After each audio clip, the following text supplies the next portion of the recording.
రాష్ట్ర తలసరి ఆదాయానికి సంబంధించి జగన్ హయాంలో ఎక్కువ ఉంది. అంతకుముందు కంటే చంద్రబాబు హయాంలో కంటే జగన్ హయాంలో ఎక్కువ ఉంది. 5 ఏళ్లలో 88,448 రూపాయలు తలసరి ఆదాయం పెరిగింది. 2014-15 చంద్రబాబు అధికారంలో ఉన్న నాటికి 152,504 అయితే 2018-19 నాటికి 2,14,951 అయితే అదే జగన్ హయాంకి వచ్చేటప్పటికి ఇంకా భారీగా పెరిగింది అన్నటువంటి వార్తని 2,42,479కి తీసుకెళ్ళాడు జగన్మోహన్ రెడ్డి. ఏది 2023-24 నాటికి.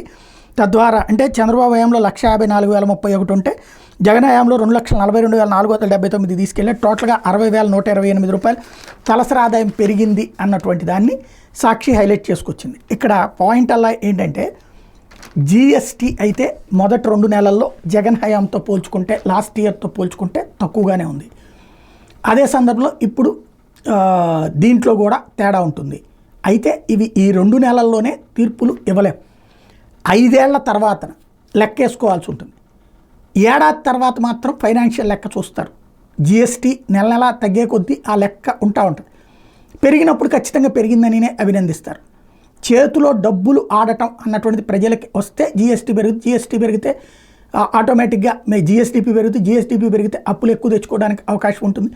అలాగే అభివృద్ధికి సంబంధించినటువంటి కొత్త ప్రణాళికలకు అవకాశం ఉంటుంది. రాబోయేటటువంటి రోజుల్లో గతానికి ఇప్పటికీ ఉన్నటువంటి పోటీ ఉంటుంది కాబట్టి చెక్ చేస్తారు. కాబట్టి ఇంకా ఇప్పటికిప్పుడైతే వీళ్ళు తప్పు వీళ్ళది ఒప్పు అని సర్టిఫికెట్ ఇవ్వలేము.